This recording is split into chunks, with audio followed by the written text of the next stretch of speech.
Professor of Neuroscience, President of EMOTIV, and DJ. Welcome, Olivier. Thank you.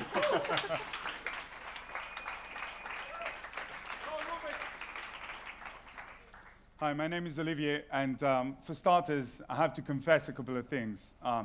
I'm a father, and I'm a scientist, and as a scientist, I'm absolutely not objective, because actually no one is, so why should we expect scientists to be objective?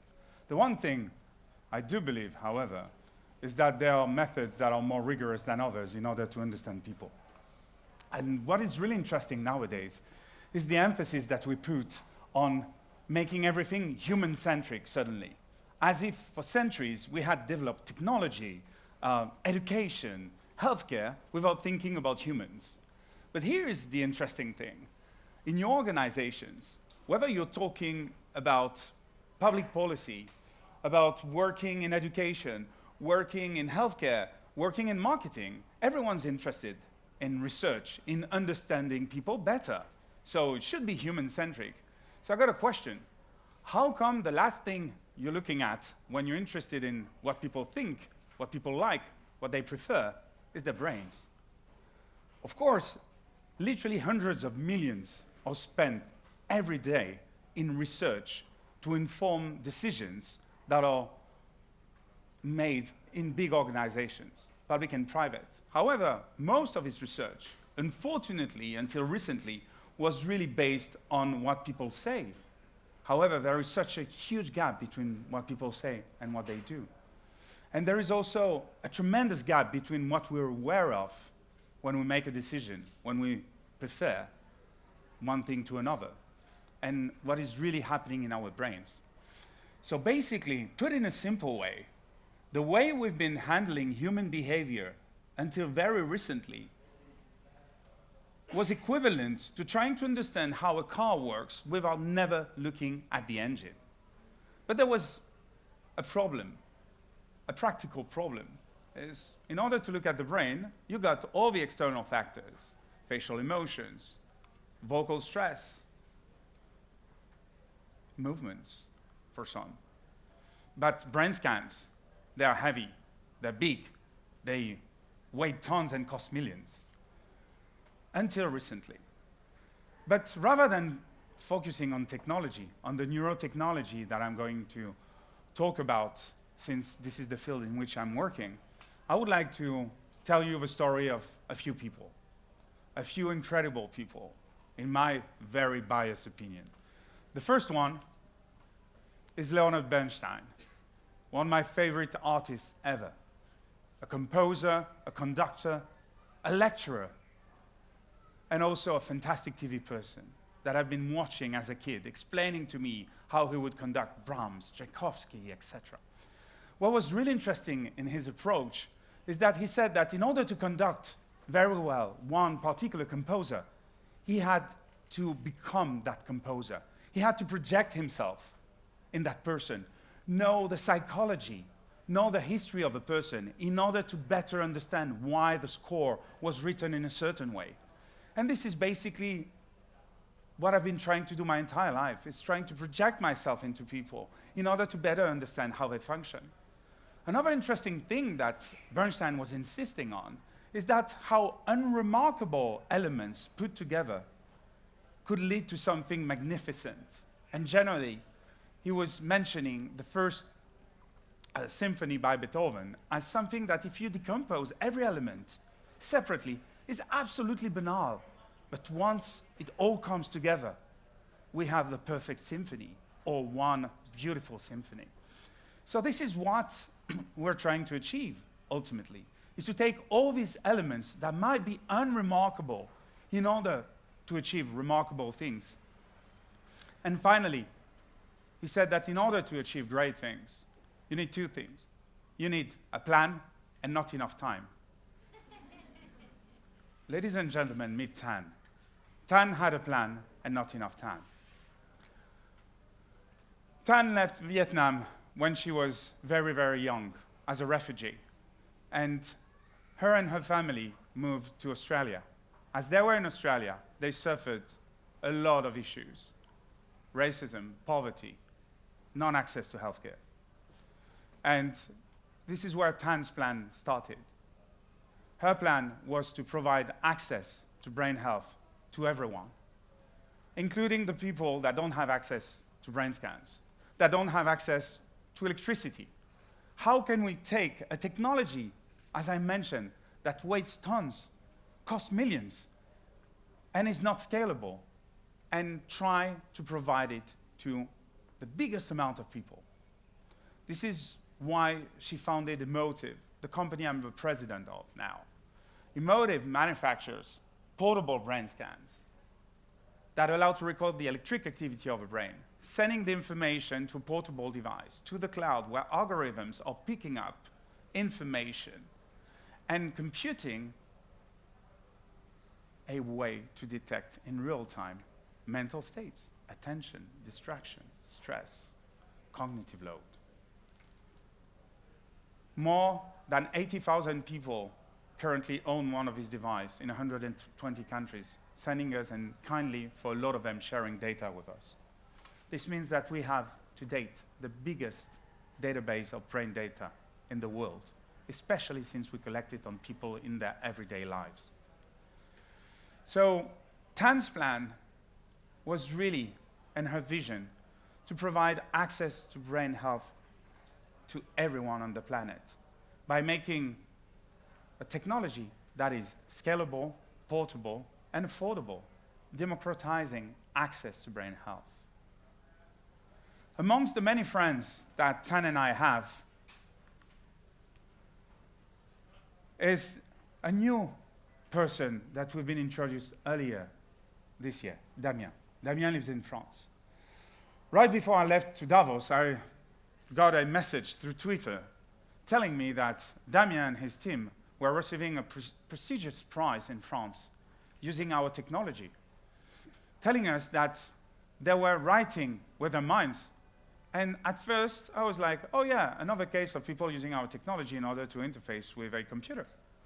Well, except that Damien cannot move, cannot talk, and that his only way to exchange with the world has been his eyes. But now, thanks to our neurotechnology, Damien can talk to the world thanks to his brain.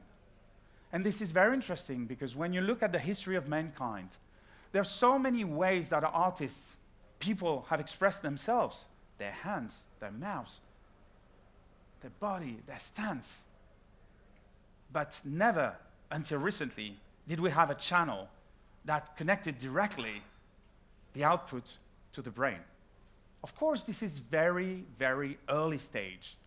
But when we see that the technology that allows Damien to communicate with the world is a technology that basically costs less than a gaming console, I think we're going and we're moving in the right direction.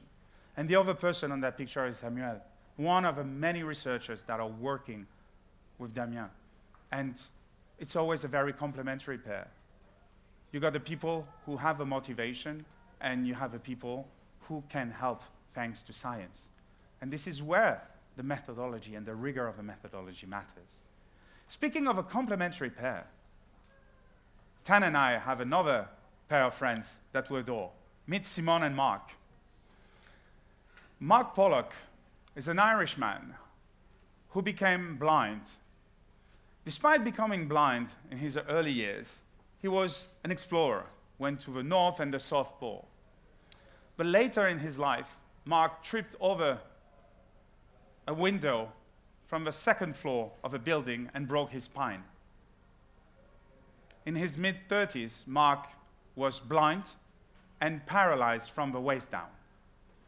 From the moment Mark woke up, he decided he would walk again, against all analysis and predictions of the physicians. But Mark is not a selfish person. He created a fund in order not only to help himself, but to help a lot of people in his condition. Last year, he became the first paralyzed person to execute a voluntary movement, thanks to the work he's been conducting with some incredible scientists at UCLA on spinal cord injury. On our end, we've been studying Mark's brain on two ends, One, what makes Mark so motivated? Most of us here, I don't see any wheelchair, can walk. So we can't understand what his motivation is. But we try to understand what is so special in the functionings of Mark's brain for him never to give up. Never to give up for himself, but also for others. And one thing that is sure is that there is Simone, the love of his life, and those two work hand in hand. There would be no Mark without Simone, and there will be no Simone without Mark. The one thing that is also interesting is to realize that Mark, as you can see, has been walking actively and passively with an exoskeleton. And his brain, as he walks, thanks to the robotic legs, is totally different compared to other people who are in a wheelchair that are not stimulated. And we're learning from that. And we're learning from that in order one day to be able to connect his brain to the robot, so that we've got this singularity, and there would be technology that allows Mark and people who suffer like Mark to walk again, one way or another. We're getting closer and closer. Here's another friend of ours, Rodrigo. Rodrigo's Brazilian. 28 years ago, he was about to start his car in Sao Paulo to drive his little brother to a soccer game, when someone hijacked the car. Actually, someone shot him in the back, left him for dead by the car and stole the car. For the past 28 years, Rodrigo has been paralyzed from the neck down. Last year, Rodrigo became the first person ever to drive a Formula One car with his mind only.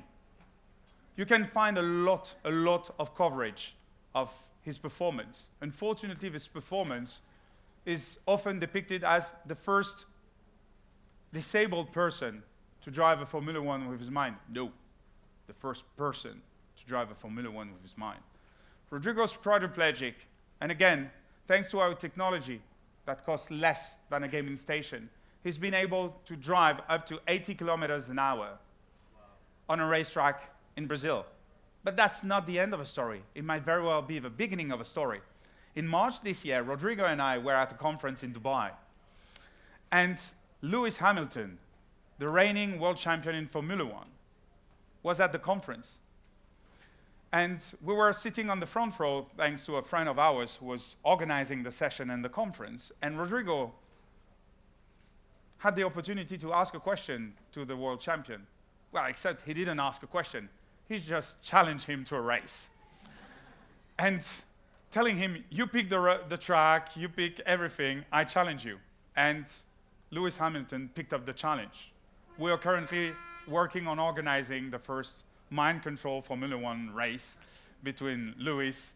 Nico Rosberg has been also very, very supportive of Rodrigo, the International Federation of Automotive. We're working on this, and you'll hear about that very soon.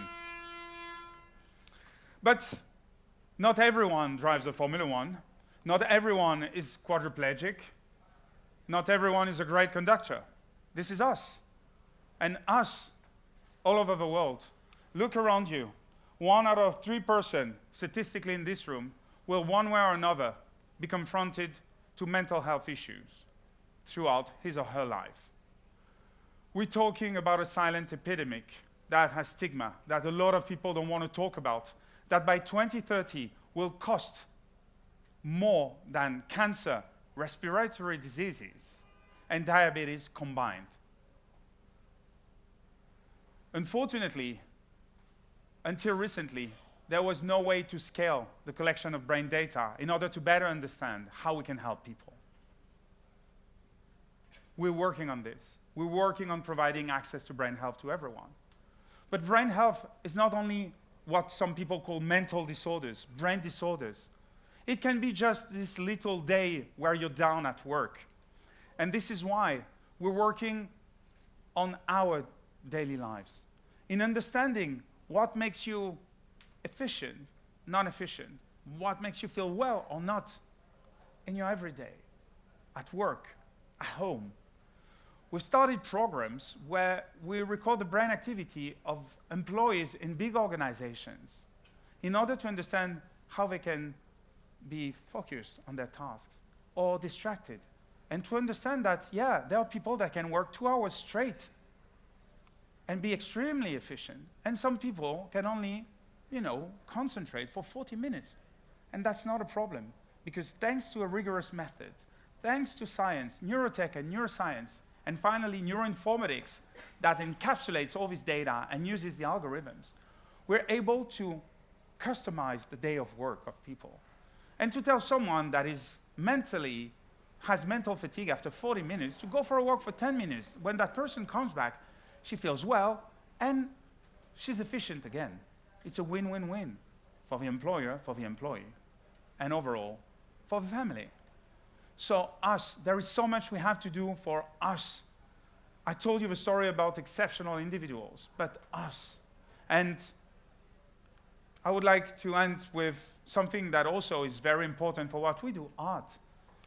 Jeanne and Paul are two artists, French artists, that are collecting brain data in zero gravity, trying to understand and create art and transforming brainwaves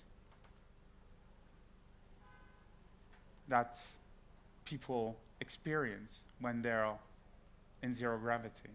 What could happen in space? I started by mentioning that Bernstein was really, really keen on explaining and communicating the fact that from unremarkable things, some extraordinary things can emerge. So I am a father, and in a very unremarkable and unavoidable way, this is what matters to me. My two daughters, with this picture taken a couple of days ago, just before I flew here.